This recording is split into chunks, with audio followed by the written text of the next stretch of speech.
안녕하세요 여러분, 도쿄함믹입니다. 어제 경우는 FOMC의 발표와 함께 엄청난 상승을 보여주었는데요. S&P 500에서는 1.05%가 올랐고 나스닥에서는 2%가 올라주었으며, 그러한 와중에 빅테크와 반도체 섹터는 엄청난 상승을 보여주었습니다. 물론 제 포트폴리오에 있어서 구글과 마이크론 그리고 테슬라가 많이 있는지라 이번에 상승한 것이 매우 기뻤지만, 그와 동시에 실제로 FOMC 회의 내내 통번역을 진행하면서 얼마나 시장이 과하게 올라가는 것을 보고 더더욱 조심해야 한다는 생각이 들었습니다. FOMC 회의 도중 주가가 올라가면서 10년 국채금리는 이렇게 3.407%로 하락했고, 2년 국채금리의 경우는 4.1%로 계속 하락을 이어나가게 되었습니다. 그러나 이 대목에서 중요한 것은 단순히 10년 국채금리와 2년 국채금리가 떨어지고 있다는 부분에서 끝날 것이 아니라 10년 국채금리와 2년 국채금리 사이의 스프레드의 상태가 어떤 트렌드를 보여주고 있으며 과거의 흐름과의 비교를 통해서 의미를 도출해낼 수 있을 때 장기 투자에 있어서 도움이 된다고 봅니다. 물론 타이밍은 저도 모릅니다. 하지만 확인해볼 만한 가치는 있다고 봅니다. 그럼 이제 스프레드를 보도록 하겠습니다. 여기서 스프레드란 격차를 의미하는 것으로 10년 국채금리와 이렇게 2년 국채금리의 차이를 의미하는 것입니다. 그리고 그 차이는 이렇게 하얀색으로 그려져 있으며 지금 가파르게 하락하고 있다는 것을 볼 수 있습니다. 그리고 여기서 파란색은 S&P 500이고요. 여기 빨간색 부분은 경기 침체를 의미하는 부분입니다.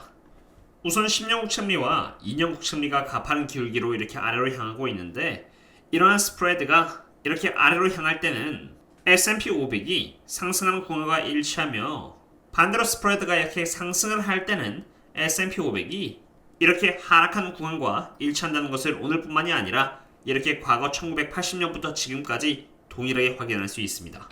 그런데 지금 이 스프레드는 이렇게 아래로 향하고 있습니다. 이 스프레드가 얼마나 오랜 기간에 걸쳐서 하락할지는 저도 모릅니다. 타이밍은 그 누구도 모르기 때문입니다. 그러나 어떤 순간부터는 이 스프레드의 하락폭이 줄어들 것이고, 과거와 같이 다시 이렇게 올라가기 시작한다면은 그때부터는 어느 때와 같이 S&P 500의 하락이 이렇게 시작될 것이라고 봅니다. 이렇게 턴어라운드 해주는 시기는 실업률이 높아질 때가 될 것 같은데 정확한 타이밍은 저도 모릅니다. 그리고 다시 한 번 더 강조드리지만, 이러한 데이터를 저는 여러분들께 공유해드릴 뿐입니다. 선택은 여러분들이 하시면 됩니다. 하지만 제 의견을 물으신다면은 많은 분들이 생각하시는 것처럼 지금 정말 주가가 바닥에 와서 올라가는 것이라면은 이렇게 코로나 때나 파이낸셜 크라이시스 때나 혹은 닷컴 버블 때처럼 10년 국채금리와 2년 국채금리 사이의 스프레드는 이렇게 하락하는 것이 아니라 이렇게 혹은 이렇게 또는 이렇게 올라가고 있는 위치여야 합니다. 스프레드가 이렇게 하락함에 따라서 주가는 불마켓 랠리를 펼칠 수 있는 것이기 때문입니다. 그리고 이러한 전망은 하루짜리가 아니라 장기적인 전망입니다. 이렇게 스프레드의 하락이 지속되면서 주가가 얼마나 더 상승할지는 저도 모릅니다.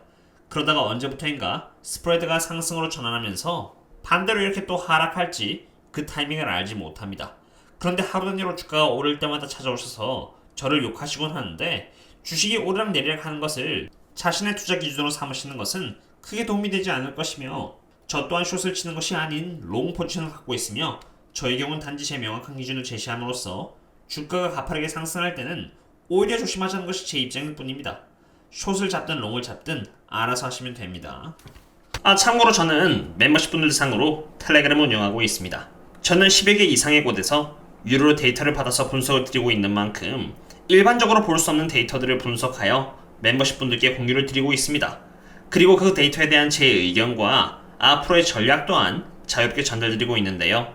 보시다시피 10월 26일날 시작으로 해서 그 누구도 관심을 갖고 있지 않았던 보잉을 대상으로 분석을 드렸고, 10월 26일날을 기준으로 해서 지금까지 S&P 500이 단 1.59% 증가하는 동안에 보잉은 60%의 수익률을 갱신하는 등 엄청난 상승률을 보여주었습니다. 이때까지만 해도 다들 엔비디아라던가 빅테크, 테슬라 등에 대해서 집중을 하고 있었을 때였죠. 그리고 그 이후에도 이렇게 수차례 보잉에 대한 전략과 계획 등을 분석을 따로 드렸는데요. 보잉과 같이 시장에서 한때 외면을 받고 있었던 종목을 대상으로는 제가 하루 종일 분석해서 유튜브로 영상을 만들어봤자 시장에서 외면받는 종목이기 때문에, 그리고 그로 인해서 뷰가 전혀 안 나올 것이라는 것을 알고 있기 때문에 유튜브에서는 다루지 않고 오로지 텔레그램에서만 다룰 예정이며, 앞으로 보잉에 대한 대응 계획 또한 텔레그램에서만 다룰 예정입니다.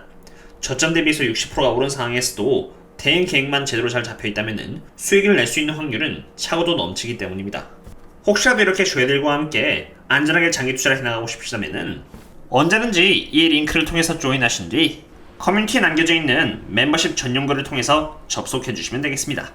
지금 상태를 최대한 이해하기 위해서 옵션 시장의 현황 또한 알아보았는데요. 보시면은 S&P 500에 있어서 콜월은 이렇게 4100대에 잡혀있다는 것을 확인할 수 있었습니다.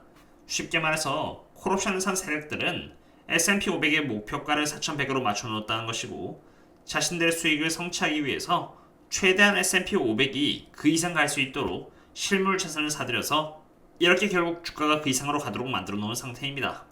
한때 S&P 500의 콜월이 이렇게 4000대에 잡혀 있었지만 콜옵션을 만료시키고 다시 새롭게 리뉴해서 롤시킨 것처럼 꾸준히 콜옵션의 물량들이 4100 그 이상을 향해 올라가면 올라갈수록 S&P 500의 주가는 옵션 세력에 의해서 더 올라갈 수 있다는 부분 또한 하나의 리스크로서 인지할 필요가 있다고 봅니다.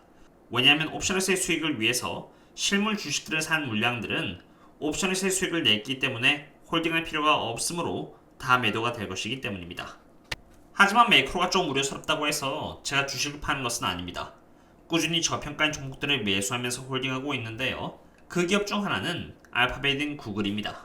구글은 지금 프라이스 OCF의 기준으로 약 13.43의 멀티플을 보여주고 있습니다. 2022년을 시작으로 해서 9.25%, 14.05%, 12.71% 그리고 11.95%의 영업현금 흐름 성장률이 기록될 것으로 예정되는 만큼 지금 13.43의 멀티플은 충분히 저평가로 보입니다. 그리고 제가 그렇게 실제로 생각하는 이유는 과거의 흐름을 봤을 때 13.43의 멀티플을 보여준 적이 그렇게 많지는 않습니다. 한번 뒤돌아가면 보면요. 이렇게 13이 자주 없다는 것을 볼 수 있습니다. 최근 13의 멀티플을 보여준 적은 코로나 때였으며 또 그 이외에는 또 없다는 것을 이렇게 볼 수 있죠. 어쨌든 구글은 이제 내일 아침 실적 발표를 앞두고 있습니다. 지금 이제 구글의 주가 상승은 페이스북에서 나쁘지 않은 실적을 보여줌에 따라서 선반영을 받고 있다고 봅니다. 구글에서 예주시에서 바라봐야 할 부분은 클라우드에서의 실적이며 컨콜에서는 챗 GPT에 대한 여부도 확인을 하고자 합니다. 오늘은 여기까지 하도록 하겠고요. 아무쪼록 다들 조심히 투자하셨으면 좋겠습니다. 다들 수고 많으셨고요. 그럼 다음에 또 다른 분석과 함께 찾아뵙도록 하겠습니다. 그럼 다음에 또 만나요. See you later.